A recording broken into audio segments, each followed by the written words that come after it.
नमस्कार, मैं हूं निकिता और आप देख रहे हैं सत्यहिंदी.com। चलिए एक नजर डालते हैं अब तक की सुर्खियों पर।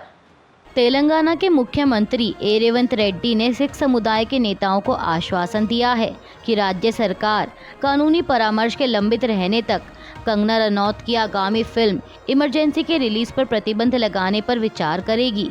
यह जानकारी सरकारी सलाहकार मोहम्मद अली शब्बीर ने कल गुरुवार को दी। दरअसल पूर्व आईपीएस अधिकारी तेजदीप कौर मेनन के नेतृत्व में तेलंगाना सिख सोसाइटी के एक प्रतिनिधि मंडल ने यहां सचिवालय में शब्बीर से मुलाकात की थी और इमरजेंसी की स्क्रीनिंग पर प्रतिबंध लगाने का अनुरोध किया था, जिसके बाद शब्बीर ने एक विज्ञप्ति में कहा कि 18 सदस्यीय प्रतिनिधि मंडल ने एक ज्ञापन सौंपा है जिसमें फिल्म में सिख समुदाय के चित्रण पर गहरी चिंता व्यक्त की गई है। समाजवादी पार्टी प्रमुख अखिलेश यादव ने जातीय जनगणना के मुद्दे को लेकर एक बार फिर भाजपा पर निशाना साधा है। उन्होंने एक्स पर लिखा कि भाजपा जिस तरह से संविधान को बदलने की बात कहकर आरक्षण को अप्रत्यक्ष रूप से नकारती है, उसी तरह से समाज विभाजन की बात कहकर जातीय जनगणना को नकारती है। अखिलेश यादव ने कहा कि जन विरोधी भाजपा ऐसी बातें सीधे कहने की बजाय अपने दशमुखियों से करवाती है और जब जन विरोध पड़ता है तो बेशर्मी से वापस लेने की बात भी करती है और मोहरे बने बेचारों से पल्ला झाड़ लेती है। ऐसे में वो बेचारे जनता का आक्रोश झेलने के लिए बेसहारे और मुंह ताकते रह जाते हैं। सपा प्रमुख ने आगे कहा कि भाजपा अपनों की ही सगी नहीं है, जनता की क्या होगी। झारखंड में होने वाले आगामी विधानसभा चुनाव से पहले राज्य सरकार ने 200 यूनिट मुफ्त बिजली योजना से लाभान्वित होने वाले लगभग 39.44 लाख उपभोक्ताओं के लिए 3,584 करोड़ रुपए का बिजली बकाया माफ करने का फैसला किया है। मुख्यमंत्री हेमंत सोरेन की अध्यक्षता में हुई मंत्रिमंडल की बैठक के दौरान यह फैसला लिया गया। मंत्रिमंडल सचिव वंदना डाडेल ने इसकी पुष्टि करते हुए कहा कि इस फैसले के बाद अब इन उपभोक्ताओं को बकाया बिल चुकाने की ज़रूरत नहीं पड़ेगी। इसके अलावा झारखंड मंत्रिमंडल ने अतिरिक्त उपायों को भी मंजूरी दी, जिनमें ड्यूटी या सैन्य अभियानों के दौरान जान गंवाने वाले झारखंड के अग्निवीर सैनिकों के परिवारों के लिए 10 लाख रुपए का अनुग्रह भुगतान और सरकारी नौकरी शामिल है। मंत्रिमंडल ने 6 जिलों धनबाद, दुमका, गिरिडीह, चतरा, कोडरमा और गोड्डा में 10,388 पोषण सखियों की पुनर्नियुक्ति को भी मंजूरी दी है। इसके साथ ही झारखंड वक्फ नियमन 2024 को हरी झंडी दी गई है।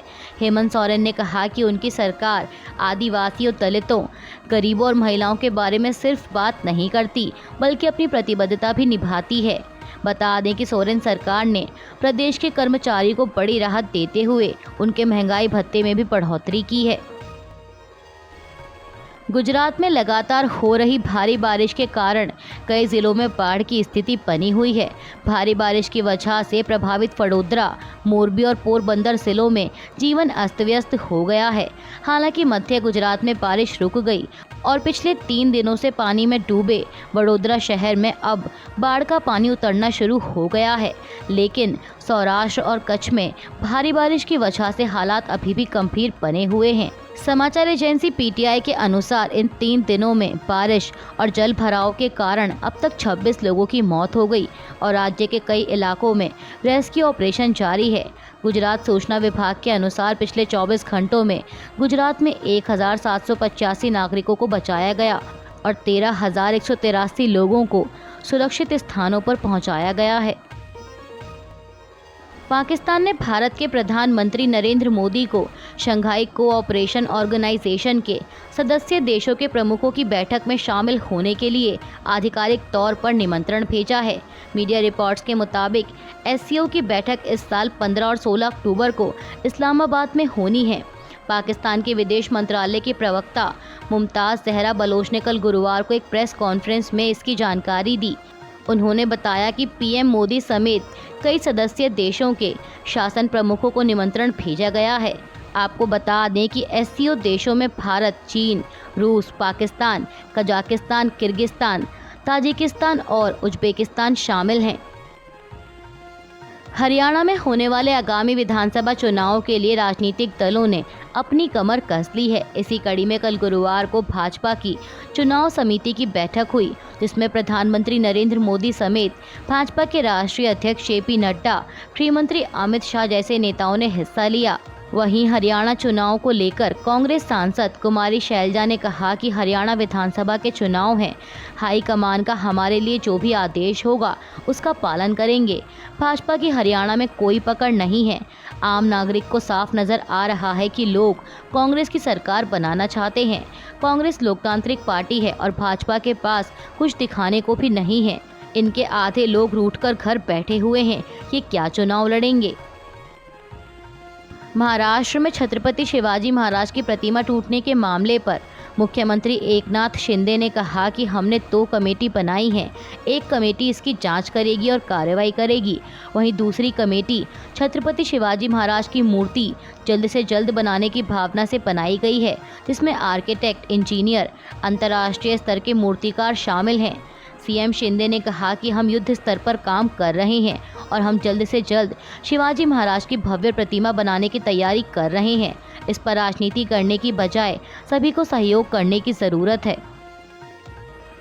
छत्रपति शिवाजी महाराज की मूर्ति गिरने के मामले में पुलिस ने बड़ी कार्रवाई करते हुए मूर्ति के ढांचागत सलाहकार चेतन पाटिल को हिरासत में ले लिया है। एएनआई की एक रिपोर्ट के मुताबिक चेतन पाटिल को कोल्हापुर से हिरासत में लिया गया। कोल्हापुर पुलिस के वरिष्ठ अधिकारी ने बताया कि सिंधुदुर्ग पुलिस में दर्ज एफआईआर में उनका नाम शामिल था। कोल्हापुर पुलिस की स्थानीय अपराध शाखा की एक टीम ने कल रात करीब 12:30 बजे उसका पता लगाया और उसे हिरासत में लेकर सिंधुदुर्ग पुलिस को सौंप दिया। दिल्ली में कल गुरुवार को 3 नए मोहल्ला क्लिनिकों का उद्घाटन करने के बाद मंत्री सौरभ भारद्वाज ने कहा कि अगर किसी और राज्य में ऐसा होता कि मुख्यमंत्री, उप मुख्यमंत्री और स्वास्थ्य मंत्री तीनों जेल में होते तो अब तक पार्टी टूट चुकी होती और सरकार गिर चुकी होती। उन्होंने कहा कि लेकिन यह अरविंद केजरीवाल की आम आदमी पार्टी है, जो तमाम मुश्किलों के बावजूद मुख्यमंत्री के जेल में होने के बाद भी काम कर रही है। आज तुगलकाबाद विधानसभा क्षेत्र में 3 नए मोहल्ला क्लिनिकों का उद्घाटन किया गया, जिसमें हजारों गरीब लोगों को विश्व स्तरीय सुविधाएं मिलेंगी। कोलकाता के आरजीकर अस्पताल में बलात्कार और हत्या के मामले में मृतक डॉक्टर के माता पिता ने कहा कि हम न्याय की उम्मीद करते हैं। जो लोग हमारे लिए न्याय की मांग कर रहे हैं, हम उनके हमेशा आभारी रहेंगे। अगर हम उनकी कोई मदद कर सकते हैं तो हम ज़रूर करेंगे। माता पिता ने कहा कि हम पुलिस के काम से संतुष्ट नहीं थे, इसलिए हम हाई कोर्ट के पास गए थे और कोर्ट ने यह मामला सीबीआई को दे दिया। संदीप घोष रोज सीबीआई के पास जा रहे हैं। हमें शुरू से ही विभाग पर शक था। शुरू से ही विभाग मामले को दबाने की कोशिश कर रहा था। उन्होंने हमें बहुत देरी से सूचना दी। उनके विश्वास पर ही हमने बेटी को छोड़ा था। माता पिता ने आगे कहा कि मुख्यमंत्री ममता बनर्जी ने कल जो कहा है उससे हमें दुख हुआ। परिवार न्याय नहीं चाहता का क्या मतलब है? पूरा देश हमारी बेटी के लिए न्याय की मांग कर रहा है और हम न्याय नहीं चाहेंगे, ऐसा कैसे हो सकता है? माता पिता ने कहा कि जो चाहे जो बोले, हम अपना दुख किसी को नहीं समझा सकते। आखिरकार इस्राइल गजा में मानवीय मदद पहुंचाने के लिए युद्ध को रोकने पर सहमत हो गया है। विश्व स्वास्थ्य संगठन ने जानकारी दी कि गजा में बच्चों को पोलियो के टीकाकरण के लिए इस्राइल ने युद्ध विराम के लिए रजामंदी दे दी है। WHO के वरिष्ठ अधिकारी रिक पीपरकॉर्न ने कहा कि गजा पट्टी में चलाए जाने वाले इस टीकाकरण अभियान में 6,40,000 बच्चों को टीका लगाया जाएगा। रविवार से शुरू हो रहे इस 3 दिवसीय अभियान में गजा के मध्य, दक्षिणी और उत्तरी हिस्से को कवर किया जाएगा, जिसके लिए युद्ध विराम अभियान के दिन स्थानीय समय अनुसार 6 बजे से 3 बजे तक लागू रहेगा।